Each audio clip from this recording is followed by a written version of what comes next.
Thank you. May God bless you and may you sit in the glory of God.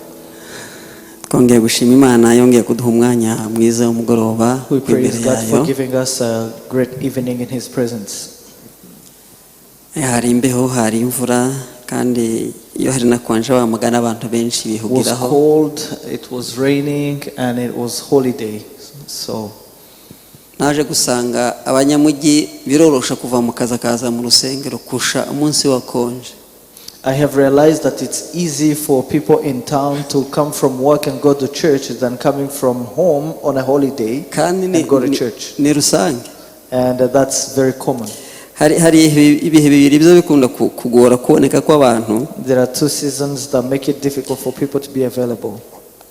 No munsi hari ikiruhuko. It is a holiday. N'igihe abantu bavuye mu giterane cyangwa mu masengesho. And also when people are just finished with a great conference. The following week people seem to be like they were given a break. It's good and it pleases me to see you in big numbers tonight. May God bless you. And I will praise God again for you. Because of your capacity to listen or to understand that I see. I love preaching in different places. Where people listen and follow you, you can see them. I'm not trying to speak positively because I'm here. But your level of listening and attention is very good. And for the preachers, we feel it when people are receiving. There are three ways of hearing or following the word of God. The first way is when people accept and receive the word of God emotionally. And they will tell you that it was good. But they didn't keep anything. There are many. And the people like that, they love to see miracles demonstrated. And the second category are the people that can understand actually the word. They will hear, but they will also understand it. And they will draw lessons out of it. That's the second level. And the third one is the level of revelation. One will tell you a little, and you just can grasp a lot. Now, the people from the first category, they will hear things and understand from their emotions. Second group are the people that will understand intellectually, and they will think about the things they hear. Their mind will draw some principles out of the teaching. And the third group are the people that understand from the mind, and they transfer the knowledge to the spiritual, and the spirit will reveal other things. The intellectual capacity does not receive revelation. It receives information and assesses it. But revelation is a projection from the spiritual realm. So when someone can understand when one hears things and understands them, and from there they gain revelation that the preacher did not even teach about. Be careful about those people. Amen. What I saw is in this place, there are people who listen and understood. And there are people who received even a revelation of the things that I did not even speak about. This is not automated. haraho biva It comes from haraho a place. mwabikuye There is a place where you got it from. kumana n'abashumba banyu Is from God and your pastors. Imana ibaho umugisha May God bless you. ibyo byaranejeje cyane This pleased me so much. hari ahantu nigeze kubambwiriza narimo mpugura abayobozi n'abashumba There is a place where I was exhorting the church leaders and pastors. umwe aza kumbaza atariko One of them came to me ibintu byari byiza and I said, these things you're teaching are very good, ariko se tuzabimenya gute but how shall we understand kandi them? narangije kwigisha But I just finished bivuga nta teaching. na kintu na kimwe yari yasigaranye In other words, the person had not understood iwe aravuga ati anything. byari byiza gusa They were like, this was really good. aba bari mu rwego rwa mbere So this kind of person is in the first group that I mentioned. imana ishimwe ko imana yabazamuye urwego rwa kabiri n'urwa gatatu God be praised that he raised you to the second and third Hallelujah. levels. Hallelujah. munyemere dukomeze tuganire ijambo ry'imana Allow me to go straight to the word. turakomereza aho twari tugeze ejo We'll continue from where we left off yesterday. ko turaganira ijambo rivuga ngo akamaro k'umwuka wera And we are talking about the importance of the Holy Spirit imirimo y'umwuka wera and the works of the Holy Spirit. umunsi wa mbere twaganiriye umwuka wera icyo ari cyo On the first day we spoke about who is the Holy n'imikorere Spirit yawo and how he works. ejo twakangere kuganira imirimo nyirizina ikora umwuka wera akora And then yesterday we started to talk about the works that the Holy Spirit does. ejo twaganiriye imirimo itatu Yesterday we spoke about 3 things that he does in our lives. umurimo wa mbere twavuze ko umwuka wera ari udufasha gutunganya ubugingo bwacu The first thing we said is that the Holy Spirit helps us to cleanse our lives. icya kabiri umwuka wera yera imbuto muri twebwe The second is that he bears fruit in us. icya gatatu umwuka wera aradutunyura And the third thing is that he gives us boldness nk'abana b'imana as children of God. ku mana tukagira asiranse We are assured in the presence of God ko imana ari data that God is our Father. ariko kandi ku rundi ruhande But also on the other hand, umwuka wera adutwikira the ka Holy protection Spirit protects us ku rwego rw'isi in the face of this world. munyemere dusome ijambo ry'imana hanyuma duhite dukomerezaho Now allow me to go to the scripture. mureke dusome hanyuma dusenge isengesho hanyuma dukomeze ijambo Let's ry'imana read the scripture and pray and then teach. munyemere dusome ijambo riri mu byakozwe n'intumwa igice cya mbere umurongo w'umunani tuze ku wa 9.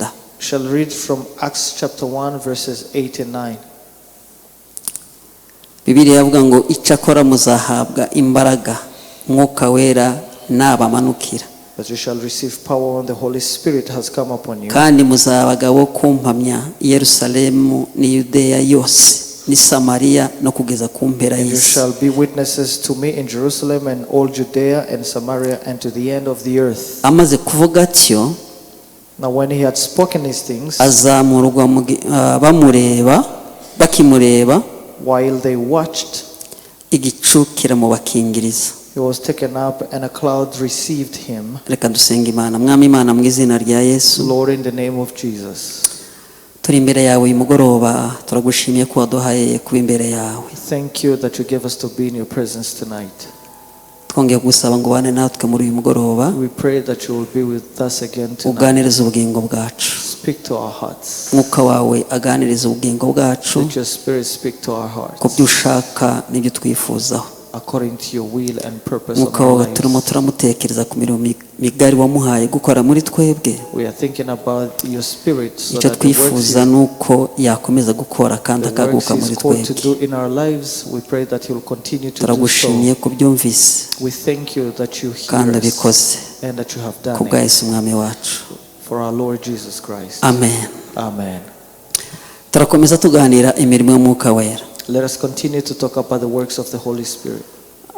nifuje ko tuganira imirimo 10 y'umwuka wera I want us to talk about 10 things that the Holy Spirit does. iri mu bice bitatu And they are in 3 ejo categories. twaganiriye itatu Yesterday we spoke about 3. uyu munsi turaganira itatu And today we'll talk ku about cyumweru 3. tuzaganira iyindi ine And on Sunday we'll talk about 4 of them. ni imwe mu mirimo y'umwuka wera These are the works of the Holy Spirit. kandi muri izo bice bitatu mvuze And in these three categories, ubundi igice ca mbere the first category is umwuka wera adufasha n'imbaraga ziduhindura twebwe niho twahereje. the Holy Spirit is the power that transforms us. That's where we started Anashima abantu nabona muzi gukurira muranandika cyane.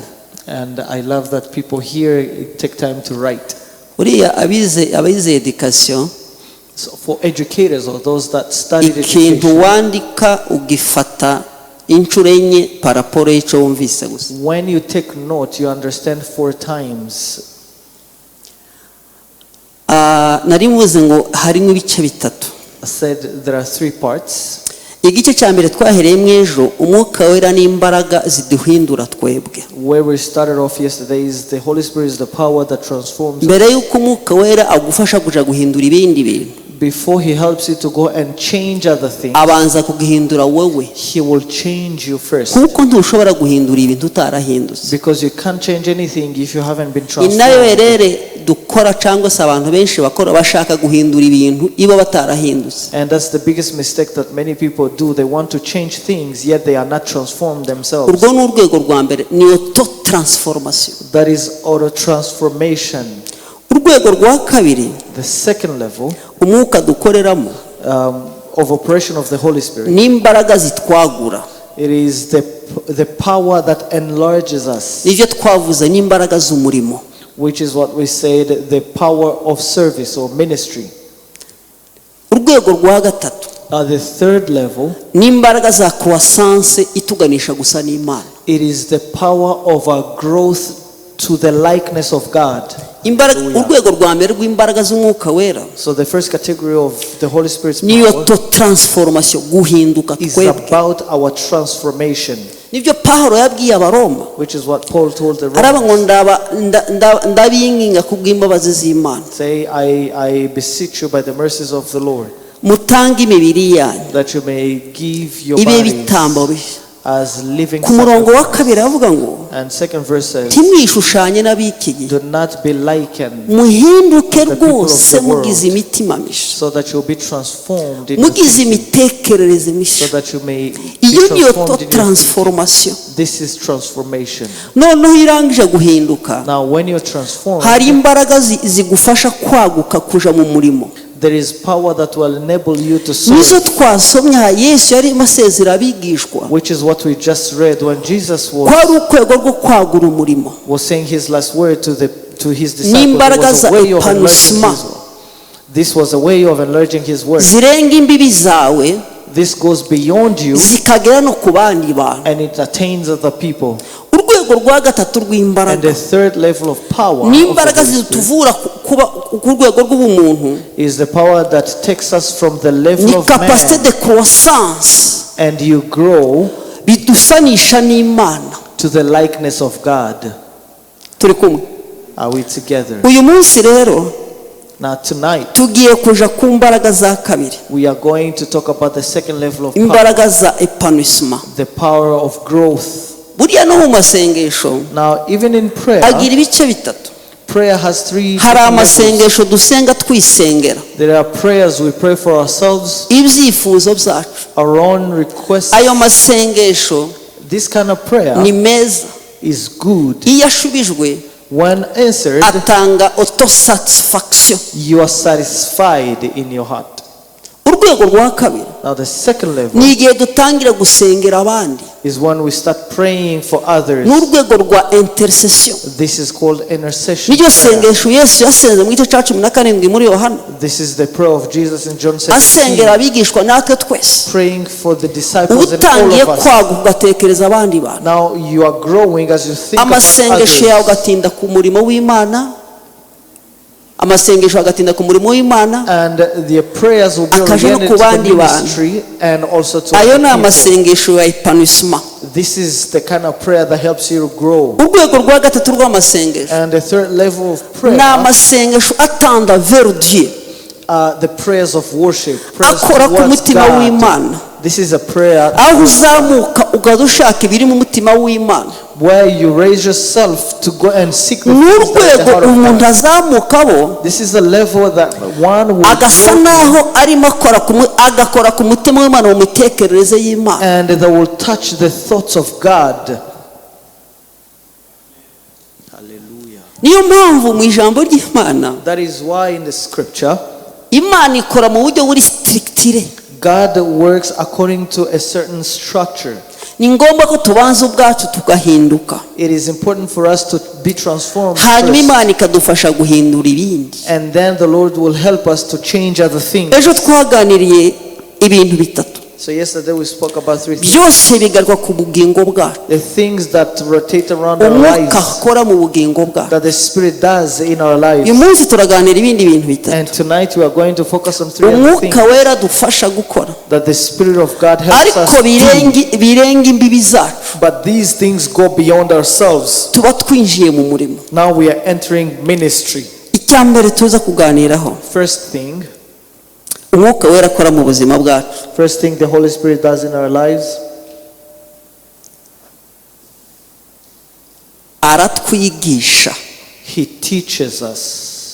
Umwuka wera twamuhawe nk'umwigisha, We were given the Spirit of God as our teacher, tutor. kandi uko kwigisha, And His teaching, umwuka wera twigisha His teaching, abanziriza muri ya parti ya mbere navuze mu buzima bwacu, He starts from the first part we started with ariko in our life. akanarenga n'imbibi zacu, But He goes beyond agadushira n'ukuntu dukora imirimo y'Imana. and He teaches us how we should serve Umwuka God. wera aza twigisha imyifatire, The Holy Spirit teaches us how to ukuntu conduct ushobora ourselves, kwambara, the way you can dress up, ukuntu ushobora kuvuga, the way you can speak, ukuntu ushobora kurera abana. the way you can raise. Ni umwigisha twahawe, He is the teacher we ariko were given, akwigisha mu gihe washatse kwiga. but He can only teach you once you want to learn. Muri pedagogy baravuga ngo kwigisha In pedagogy, they say that teaching, ni ugushira ubwenge mu bundi bwenge, it is to put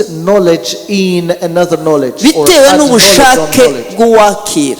based on the desire of the receiver. Mureke mbivuge mu gifaransa. Let me say it in French. Baravuga ngo wasenye se causer une connaissance dans une autre connaissance par l'opération propre de celui qui apprend.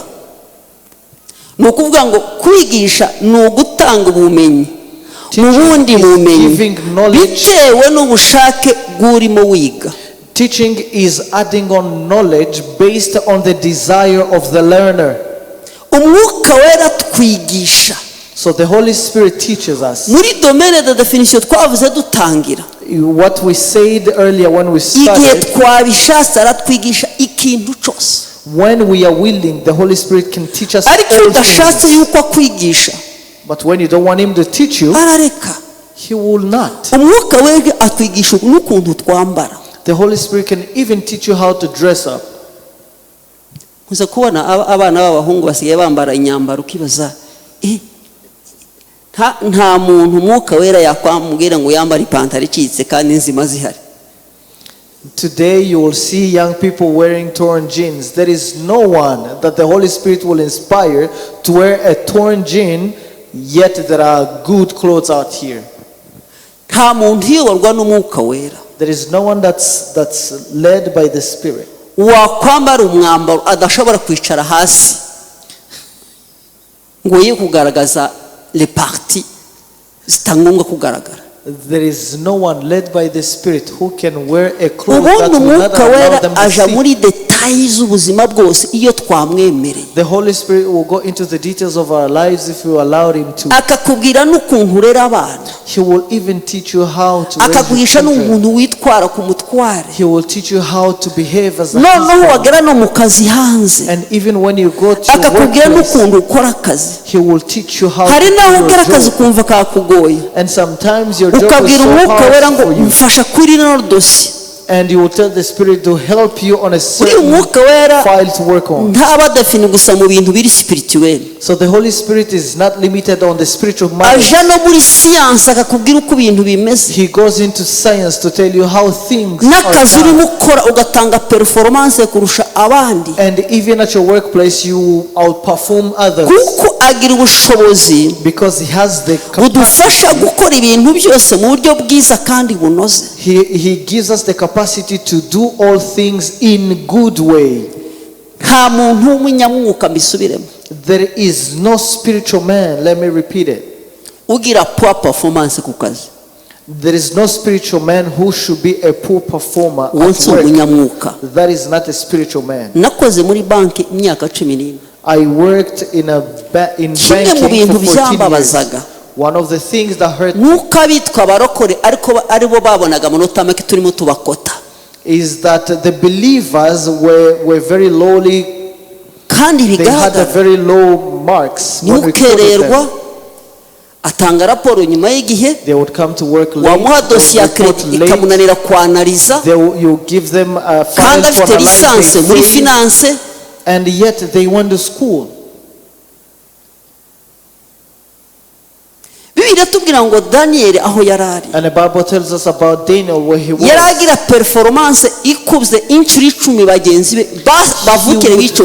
He would outperform the natives for 10 times. Where did he get this from? It is the Spirit of God working with him.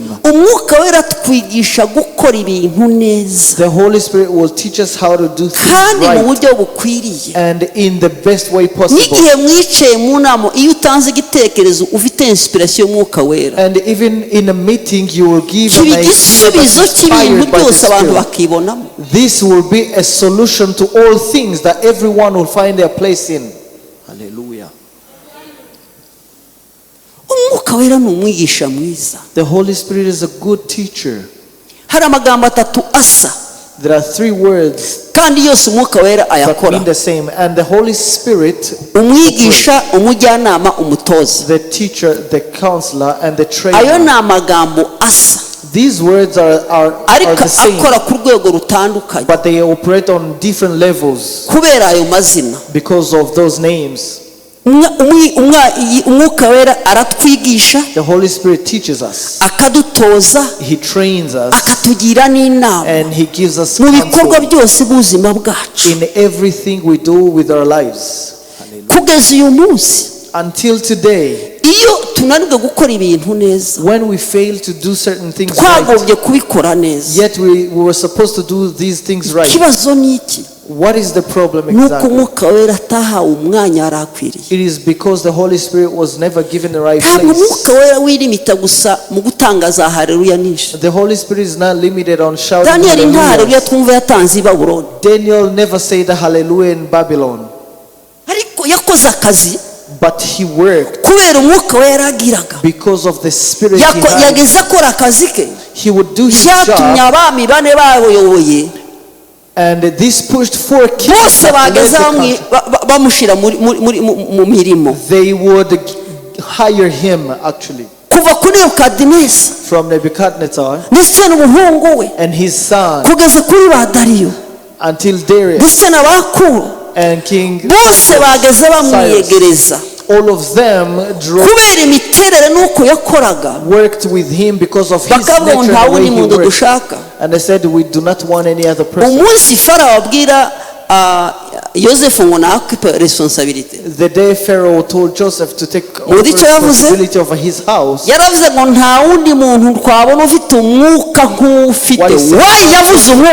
said there is no other person in Egypt who has the same spirit. So now he said,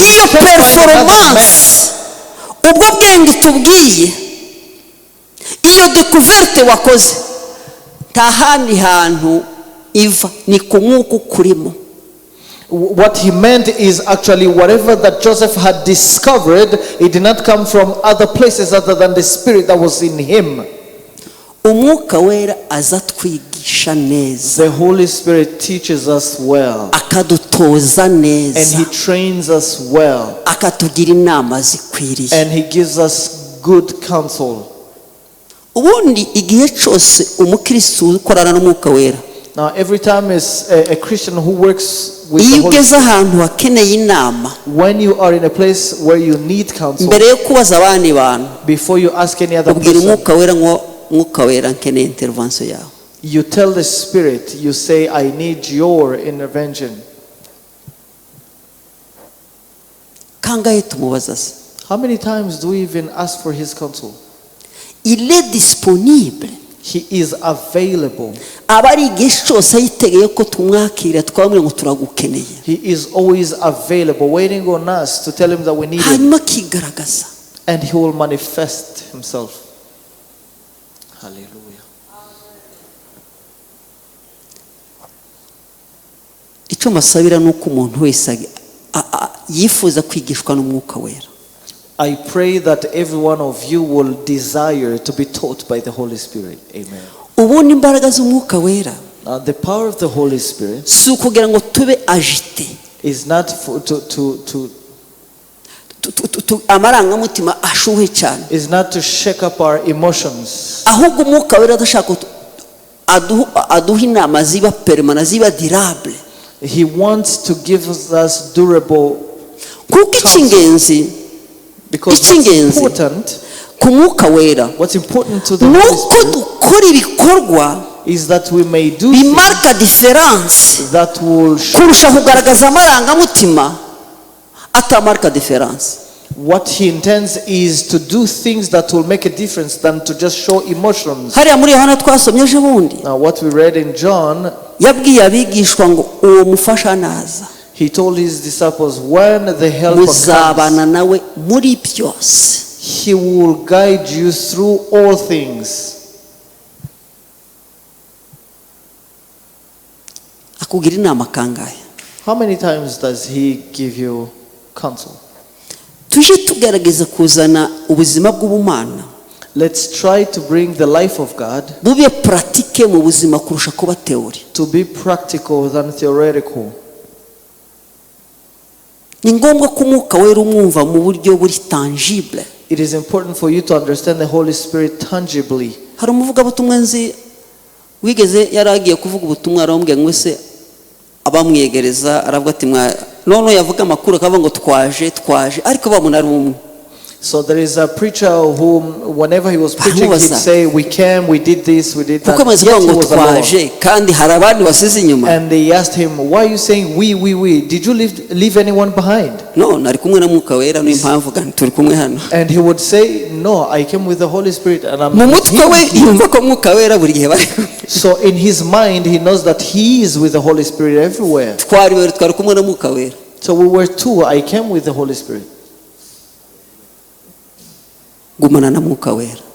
May you dwell with him. Amen.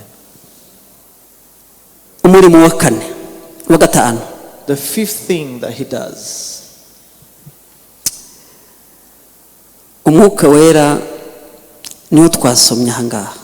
That's what we just read. ADUHA. He gives us power. ADUHA. He gives us power. This is the power Jesus told his disciples. This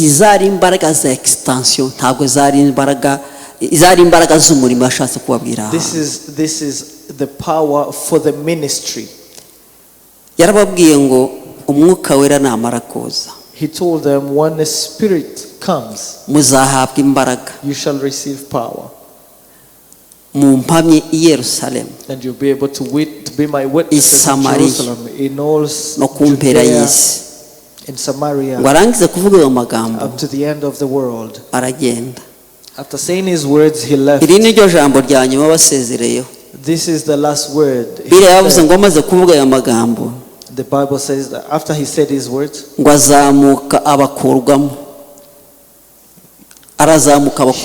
was taken up.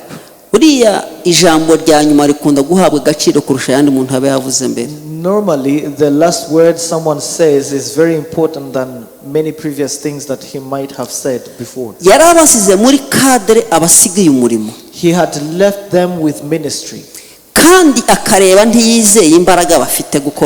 And he was not sure of their strength or power to do the work. Now, leaving people like Peter who are shaky, people like John who are still angry. So he said, the way I see you, I'm not sure of the work that you can do. But go and wait. The way I see you, you're not ready yet. You're not ready yet to enlarge my kingdom. But as I leave now, I'm going to send you the Spirit. After he is with you, you shall receive power that you did not have before. And that power will give you boldness to preach the gospel in Jerusalem. Including Peter, whom they said you speak like Jesus, and he not only in Jerusalem, you will go to Samaria. Why did he say those words? Normally Jerusalem was there.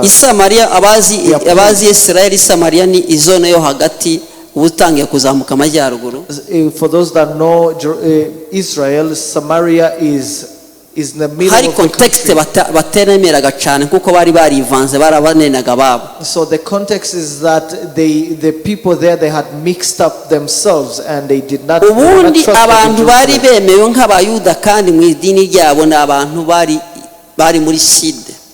Now, and only the people from the south that were accepted are the people. In Samaria, they were mixed. So they were doubted.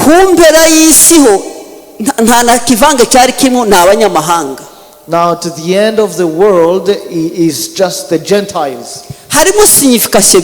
So we have two meanings here.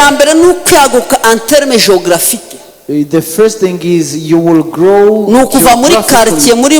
You come from your neighborhood where you receive the Holy Spirit, and you will go to Samaria, and you will go to other countries. But also now faith, where there were Jews that were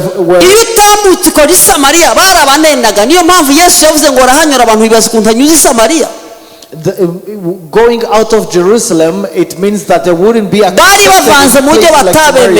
so they were mixed up like people like.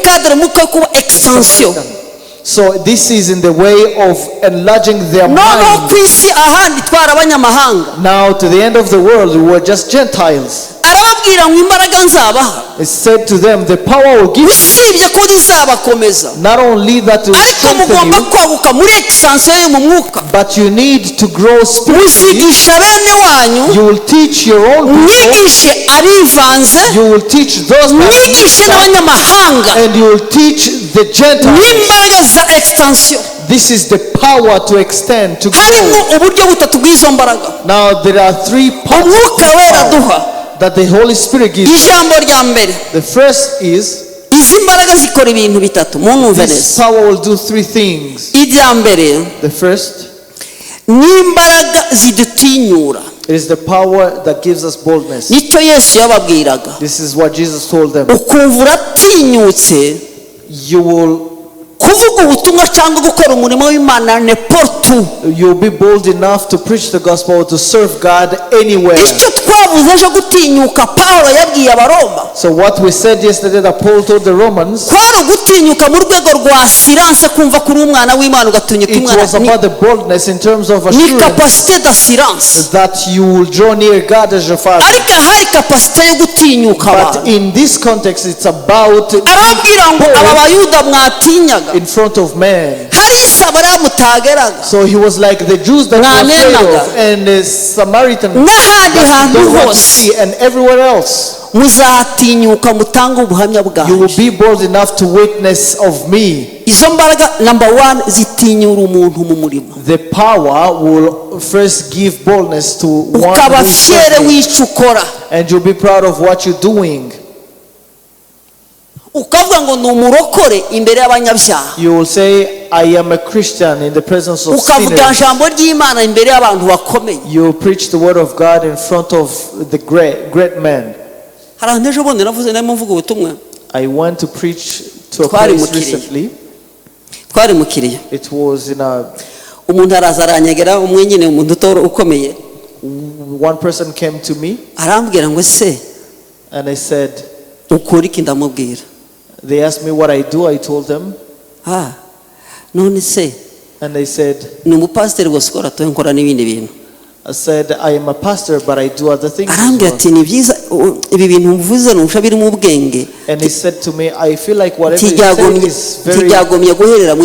say is very wise, and it should not stay only in the church. And I thought to myself, do these people think that we don't have intellectual people in the church? And I felt some kind of anger.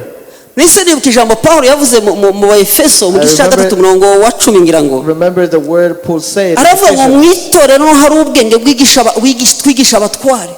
and he said in the church we have the wisdom to teach princes. I'm not very used to this person, and I almost told him, be careful about the church. There is wisdom down there than you can find in the world. So what I'm saying here, this is the power that will give you boldness, and you'll be proud of God wherever you are. And you'll have the confidence of whatever you're doing. You will have the joy for what you're doing in the Lord. You won't be ashamed at all. And you'll feel like speaking about Jesus irrespective of the person that's in front of you. This is boldness, to do what God placed in you without feeling small in front of anyone.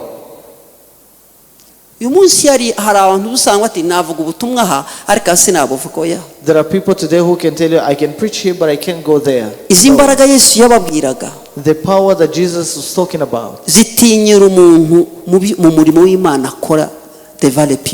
will give you boldness in the service, in the ministry that you will do in public. The second thing that this power does is the power of dominion. Every time when we are serving, we face challenges. We face battles. And the Holy Spirit will give us power to dominate or to overcome our battles. And in this power, there is power to neutralize the power that's against us. You will have authority over whatever. So all the ministry of God will be counterattacked, and the battle will come from and the Holy Spirit will give us power to dominate and overcome these other powers, to triumph over these other powers. Because in Jesus we have been given authority, and by the Spirit, when He's filled, you will have authority over the things that you say. Even when you're preaching, other spirits will keep quiet. This is the spirit of authority. Hallelujah.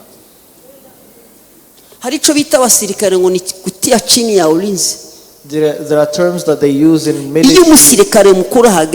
When there is a higher rank of soldier, all that are below him, they will n'inama agahita yiyobora atarizi ibiri kuri agenda. and he will run even the meeting, yet they don't haba know what hinjiye the imbaraga agenda. zisumbize. There is a different level of authority. izo mbaraga ziduha autorite ku bintu byose. So the power of the Holy Spirit will give us niba ufashe ijambo imbere y'abantu, even when you stand, umetriza environnement, you will master the environment. abakumva bose bagatuza. Everyone who is listening bamaze to kubona you, uyu mwuka, after they had received this petero spirit, yarahagurutse, Peter stood abantu bose bicaye, and everyone else was kandi bari seated. abantu batoroshe. abayuda n'ubu nta bantu batoroshe, And the Jews at the time, they were great people kandi today. petero ntabwo yari yarize And Peter had not gone to school, kimwe na yohana, just like ariko John. imbaraga z'umwuka yari afite. But the power of the yaravuze Spirit, bose baraceceka. he spoke and everyone kept quiet.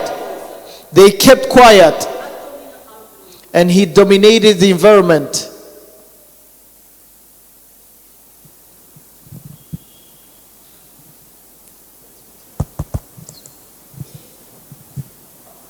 Hallelujah. Hallelujah.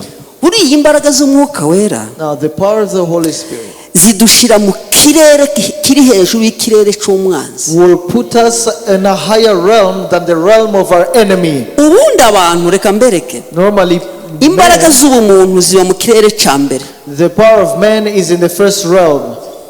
naturellement. That's natural. imbaraga z'umwanzi ziba mu kirere cya kabiri, And the power of the enemy is on the second imbaraga realm. z'imana ziba mu kirere cya gatatu. And the power of God is in the umwuka third wera realm. atuvana mu rwego rw'umuntu Now the Holy Spirit will take tukaja hejuru y'urwego rwa satani, and will go tukaja ku above rwego the rw'ubumana, level of the enemy. tukadomina satani agasigara munsi And yacu. will be in the realm of God and will dominate on Satan who is beneath us. ni ukuvuga ngo izo mbaraga That means that power zikuvana ku rwego rw'ubumuntu will take you from the level of man zikagushyira hejuru y'urwego rwa satani, and will put you above the satani akaba level of munsi ye. Satan.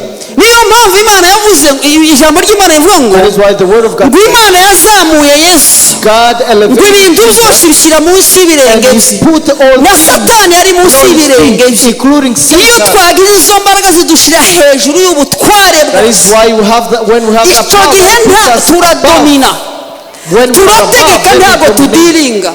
we dominate, we don't deal niyo mpamvu with it. usanga abakirisitu benshi, That is why many Christians, iyo umwuka yakuzamuye muri urwo when rwego, the Spirit raises you ntabwo to that udiringa level, n'abadayimoni, you don't deal with demons. urabategeka You will kuko order ufite them iranga iri hejuru yabo. because you are above them. niyo ugiye kwerekwa, So even when you wereka receive iby'ijuru revelation, ntiwereke ibya satani. you receive revelation of heaven, not Satan. muzarebe abantu abantu bazamutse ku rwego rwo hejuru, So you will observe people that are on bajya a bareba higher realm. ikirere barimo, They will only see the realm ntabwo bajya where bareba they are. ikirere cyo munsi. They don't see the realm iyo beneath tuje them. ukwereka ibyo satani arimo akora, When you receive all uba uri mu kirere revelation cyo of hasi, hejuru yawe ni ikirere cy'umwanzi. Hallelujah. ariko iyo wazamutse, But when you are iyo ugiye elevated to the kwereka higher wereka realm, iby'imana ntiwereke you iby'umwanzi. will be shown the things of God, not the things of the enemy. Haleluya. Hallelujah. niyo mpamvu Stefano That is why Stephen, umunsi bamuteye amabuye, when he was being yari mu mbaraga stoned, z'umwuka wera, he was in the power of yari yavuye muri pozisiyo y'ubumuntu, he had left the arenga position of pozisiyo man. y'imyuka mibi, He was arenga above them. pozisiyo aje mu pozisiyo y'ubumana. He was in the realm waje of kwerekwa, When aravuga ngo mbonye yesu, when you receive revelation, he abona saw ikirere cy'ijuru, and he saw ntabwo yarenze ikirere the cyamugirira realm. nabi, He did not see the realm. yari muri pozisiyo ya dominasiyo, He was in the situation. yari hejuru y'abamurwanya.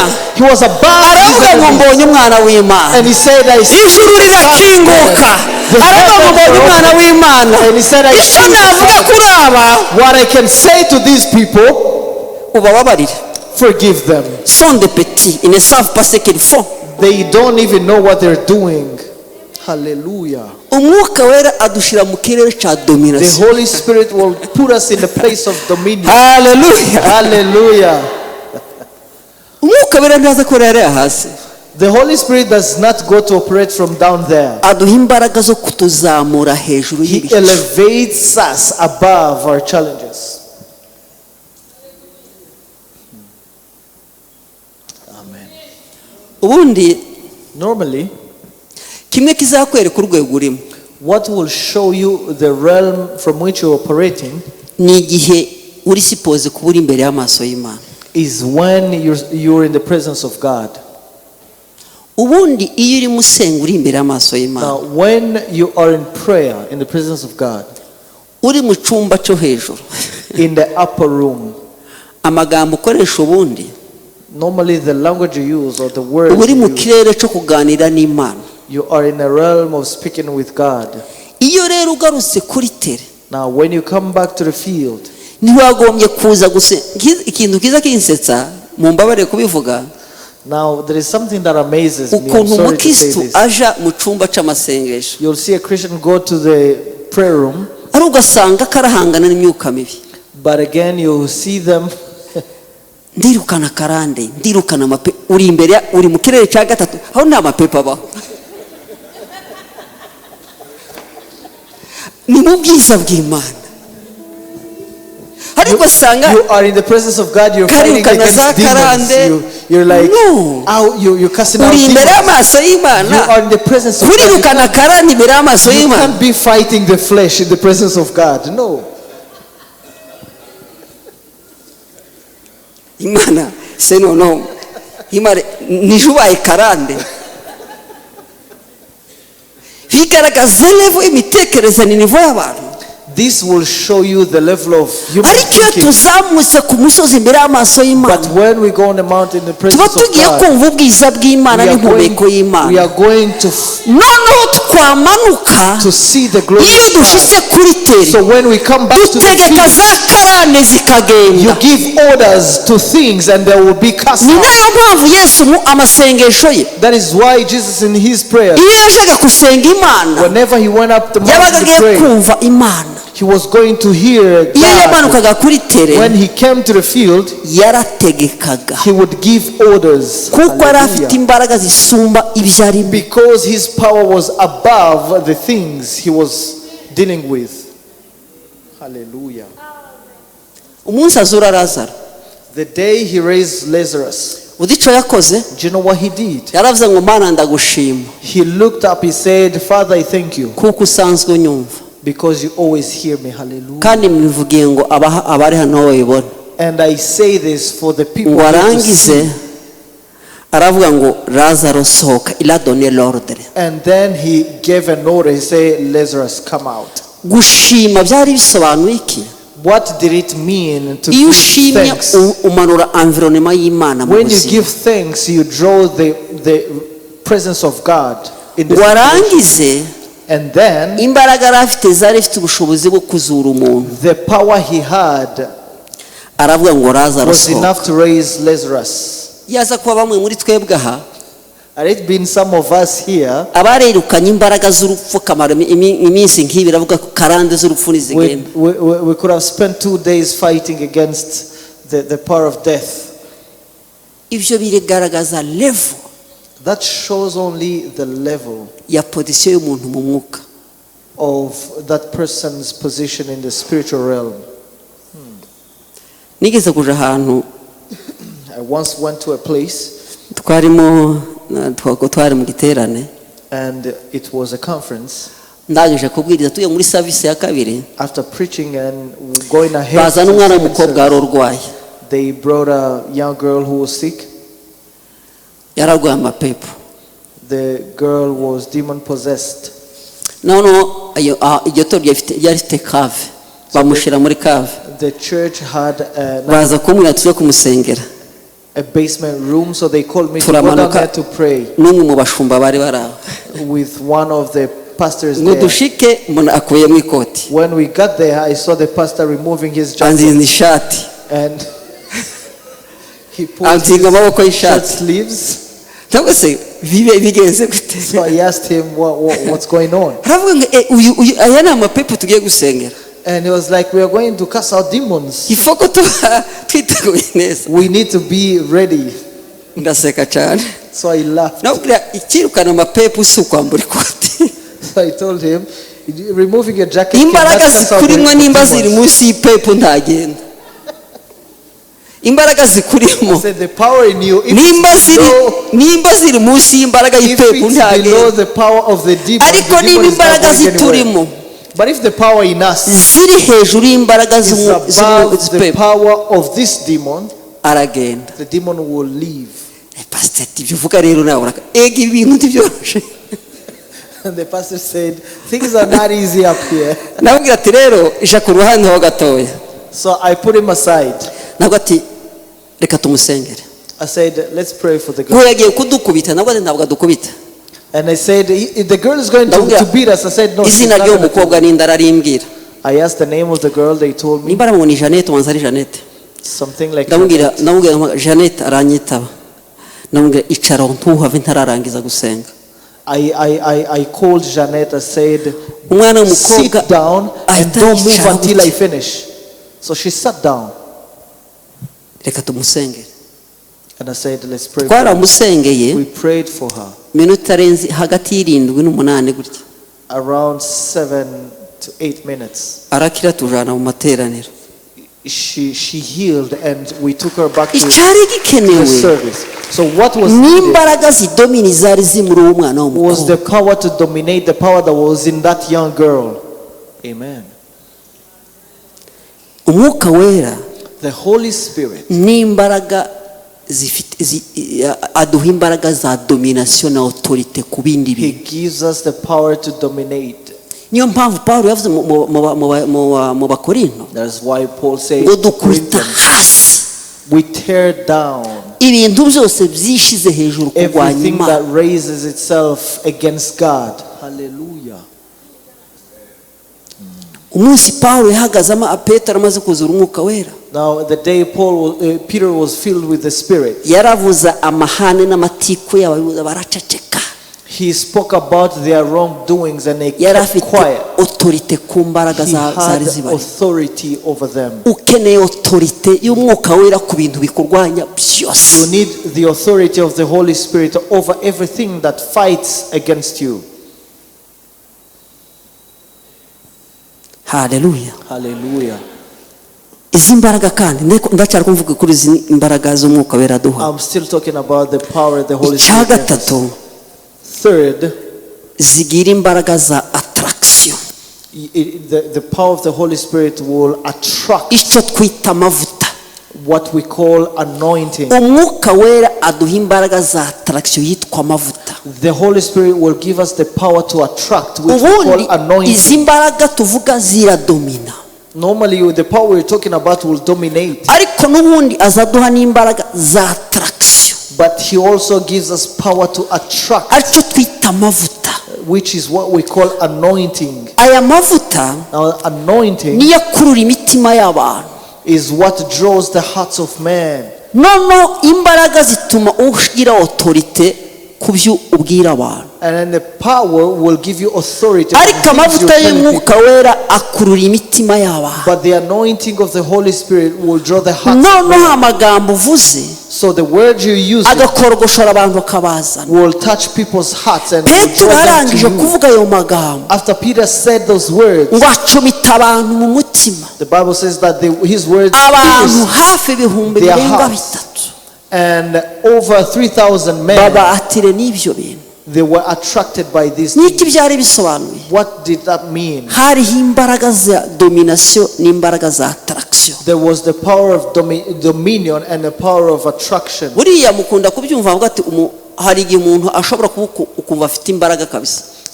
Sometimes you feel that someone has power. That's authority. But it's not easy for them to attract people's hearts. What does that mean? That means there is a level of anointing that's lacking. The level of anointing that's missing that touches people's heart, and people will be set free. Umunsi ndabyibuka Paulo yisigura imbere ya Agripa, murabyibuka mu gice cya 28 na 6:28 mu byakozwe n'intumwa. Paul in Acts 26 or 27. Yisiguye mu magambo bari yamubwiye ngo agomba kwisobanura amagambo bamuregaga. He had to defend himself.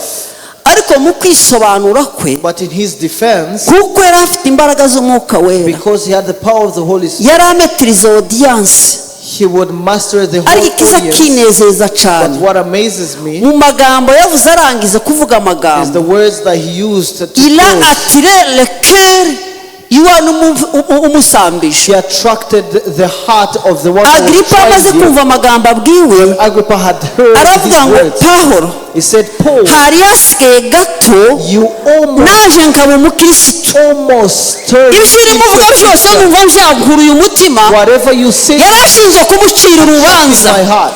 ariko imbaraga zari zimurimo This man was to zatumye akurira imitima bamwumva, but the power that batangira was kumva in Paul bashaka gusa nawe. attracted their hearts. They wanted to umwuka be like duha him. imbaraga ziyatira abantu. The Spirit of God will give you the power to attract people. Hallelujah.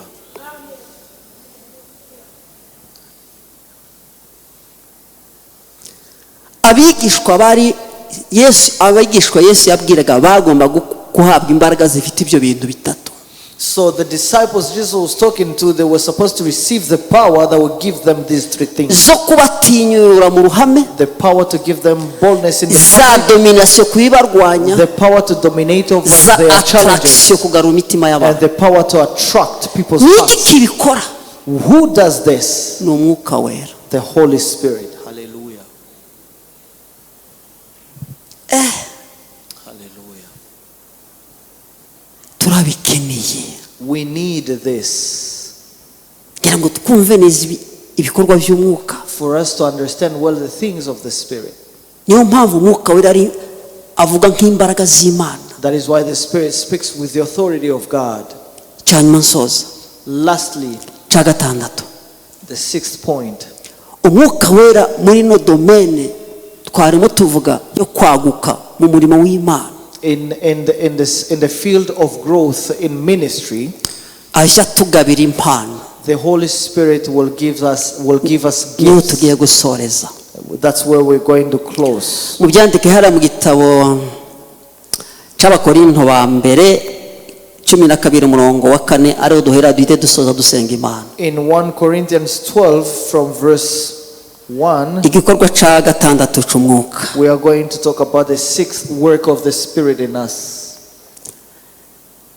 umwuka wera aduha impano kugira ngo dukore umurimo w'Imana neza. The Holy Spirit will give us gifts for us to do ejo twavuze ko umwuka wera aje yera imbuto mu buzima bwacu. Yesterday we said that the Holy Spirit will bear fruit in our lives. ariko iyo bigeze ku mpano ntabwo ari wera impano ahubwo arazitanga. iridone. But when it gets to gifts, he does not bear gifts, but he gives gifts. hera ku murongo wa 4.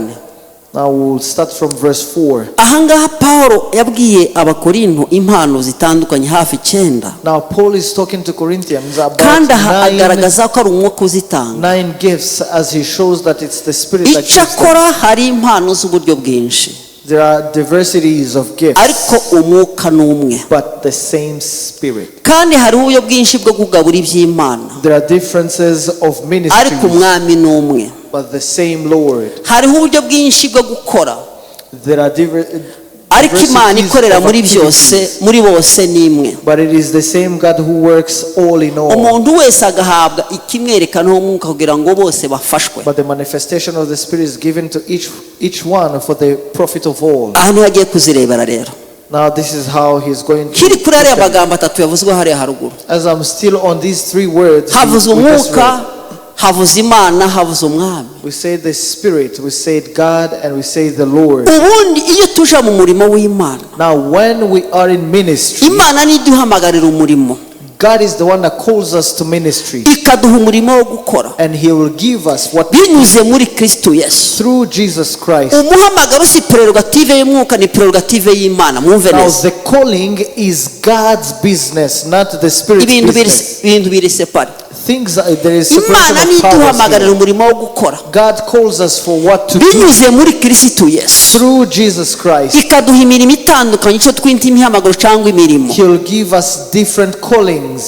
hanyuma umwuka nawe And the Spirit yahawe prerogative cyangwa ububasha was given bitewe n'umuhamagaro ufite cyangwa uri mukora, powers.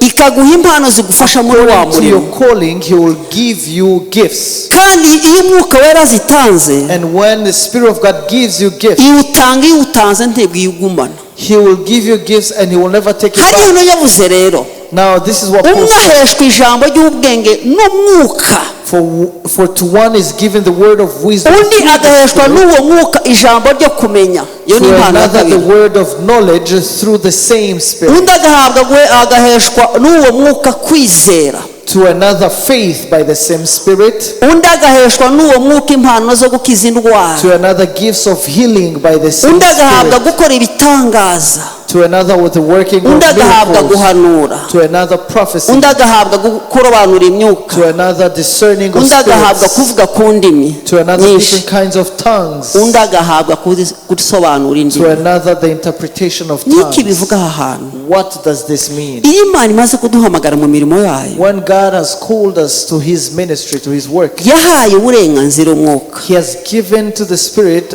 kuko the umwuka wera powers, n'ukora supervision y'ibyo dukora, because the Holy Spirit supervises our niwe ministry tubana kuri here. tere. We live with him here on the ground. Niba mpamagariye umushumba kuyobora abantu, He is the one that calls. umwuka wera azavuga ngo kuvuga ngo uriya mushumba akore neza uyu murimo, When God calls a pastor for agomba ministry, guhabwa impano zihwanye n'umurimo akora. the Spirit will give this pastor gifts Umwuka wera according to the agahita calling. mwiza guha, So the Holy Spirit will choose what gifts to akavuga ngo give you. kuvuga ngo ayobora abantu neza akeneye impano y'ubwenge, He said for this pastor to lead people well, akeneye he needs impano yo knowledge. kumenya, He needs understanding. akeneye impano yo kurobanura imyuka, He needs the discerning of spirits. akabimuha, And he will give to this pastor. akabimugabira. He will give them this Ni gift. prerogative ye. This is the prerogative Kandi of izo the Holy mpano Spirit. tuzihabwa kugira ngo And we are given these gifts tubashe gukora umurimo w'Imana neza. so that you may do the ministry of the Lord well. Ubundi umurimo niyo twahamagariwe gukora. Because the ministry we were called Impano for, ni capacité exceptionnelle umwuka wera duha. we were called for a ministry, but gifts are an exceptional Ni capacity. ibikoresho byo mu murimo. These are the tools we use for Ubundi ministry. Imana iduhamagara kuyikorera, So when God calls you for ministry, hari intambwe hafi zirindwi tuza tunyuramo. there are 7 steps that we go Intambwe through. ya mbere, Imana izitora umurimo uzakora. One of them is God will choose what you will do. Niko yabwiye Yeremiya. That's what he told Intambwe Jeremiah. ya kabiri, ikagutoranya ikaguhitamo. The second step is he will choose you. Intambwe ya gatatu, ikaguhamagara. The third, he will call you. Intambwe ya kane, ikagutransforma. The fourth, he will transform you. Intambwe ya gatanu, umwuka wera akakwekipa. The fifth will be to be equipped by the Spirit. Muri ekipema tubona iyo tugiye gukorera Imana mu buryo bwuzuye, Now, in being equipped when we are going to serve God fully, n'izi mpano zirimo. these gifts are one of the things he does. Noneho ugahabwa impano zihwanye n'umurimo ugomba gukora. Then you will be given the gifts for the ministry you have been Abandi called for. hari abiha gukora ibitangaza. Some of them will perform miracles. Ubundi impano zo gukora ibitangaza n'impano zo kwizera kimwe n'impano yo gukiza abarwayi. Now the ministry to heal the sick, Izo and ni impano the gifts z'imbaraga of umwuka wera healing. akunda guha abantu bakora ivugabutumwa. These are the gifts that the Holy Spirit will give to the evangelists. Impano y'ubwenge n'impano yo kurobanura imyuka ndetse n'impano yo kumenya Imana izi umwuka wera ziha abantu b'abayobozi bayobora abandi bantu. The gifts of knowledge and understanding and the discerning of spirit. These are gifts Kuko ni given impano za to leaders, revelation. because these are gifts Iyo of ufite umurimo revelation. wo kuyobora, When you have umwuka wera aguha ubwenge no kurobanura imyuka n'ubumenyi when you have the responsibilities of leadership, the Holy Spirit will give you kugira ngo ushobore kuyobora abantu neza the n'ubwenge gifts of bukwiriye. discernment so that you can lead people well. Izo ni inshingano z'umwuka wera. This is the responsibility of Kumenya the ngo Holy se Spirit. uyu yahamagariwe iki, To know what you have been called for ngomba kumugenera iyihe mpano. and to equip you accordingly. Amen. Kandi management y'impano z'umwuka wera, And the management of the gifts of the Spirit, umwuka wera yaraziduhaye kuzijera.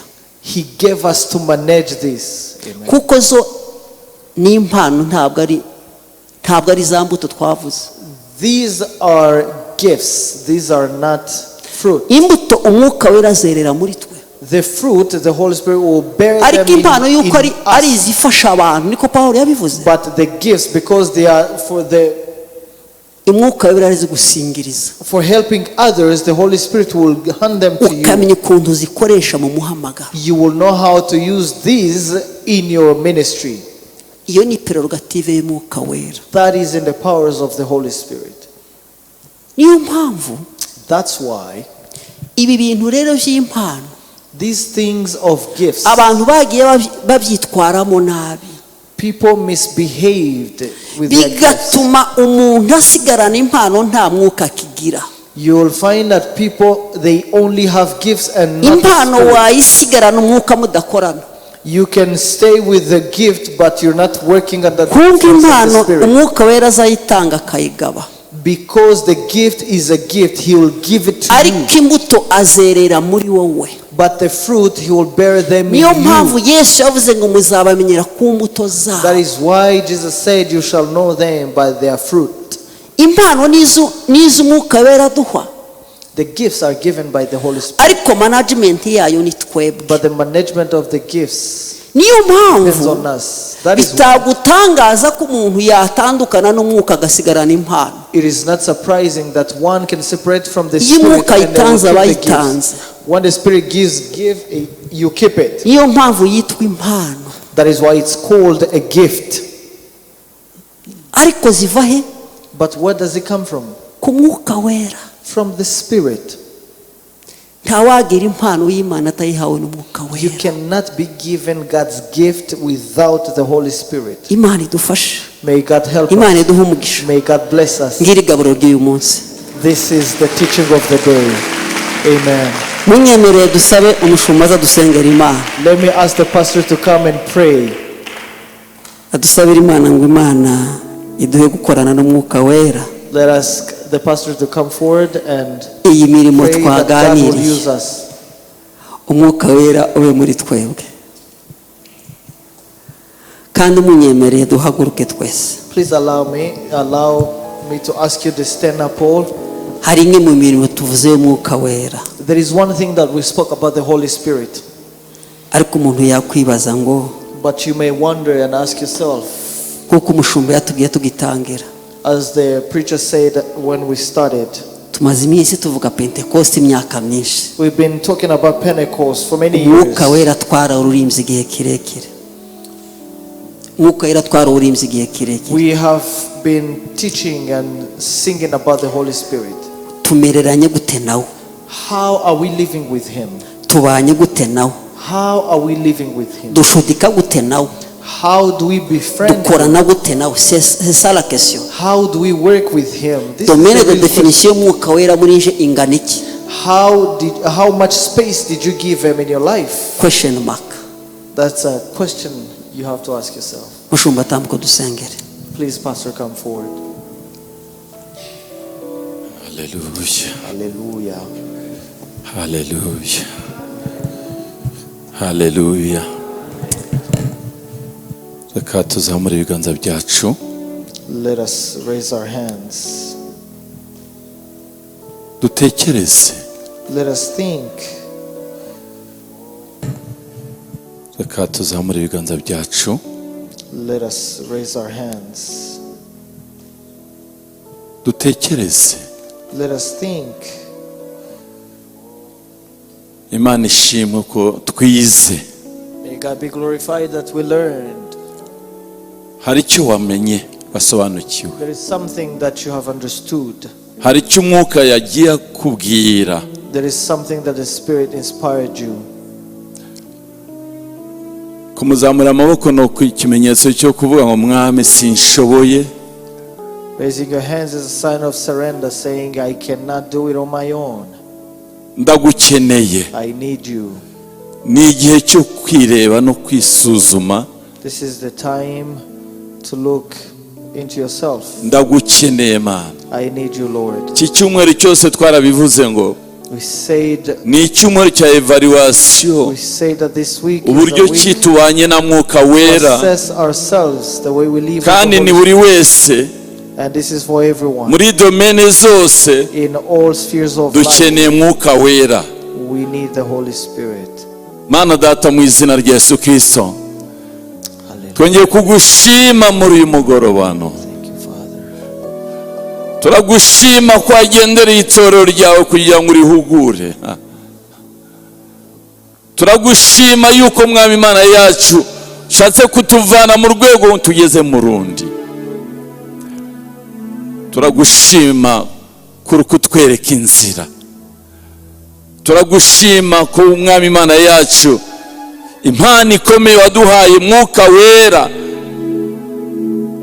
kugira ngo tubashe gushobora, tubashe kunesha, tubashe gutsinda. Turagushima ko wamuduhaye. Urakoze ku mugaragu wawe wakoresheje. Urakoze mwami Imana yacu ku mpano waduhaye, buri wese wamuhaye impano ye. Katwongere mwami Imana yacu dusabane, dusobanukirwe impano twahawe n'uburyo ki tuzishera, n'uburyo ki akamaro zimarira umubiri wawe, itorero ryawe. Turagushima, turagushima. Komeza ukorere muri twebwe no hirya y'ahangaha no mu rugo, turyamye tubyutse, ganira n'imitima yacu. Hindura mu izina rya Yesu Kristo. Turinde kurangara kose, duhe kuzamuka mu rwego aho tutareba ibintu ko tureshya nabyo, ahubwo turi hejuru yabyo mu izina rya Yesu. Bayandarakashaka habyo no turwana nabyo tudakwiriye no kurwana nabyo. Twarabitsinze tubikandagira biri munsi y'ibirenge byacu. Turinde uduhe gusobanukirwa icyo twahayiriwe ubuntu. Turinde. Turagushima, turagushima, tugukomeye amashyi mu izina rya Yesu. Amen.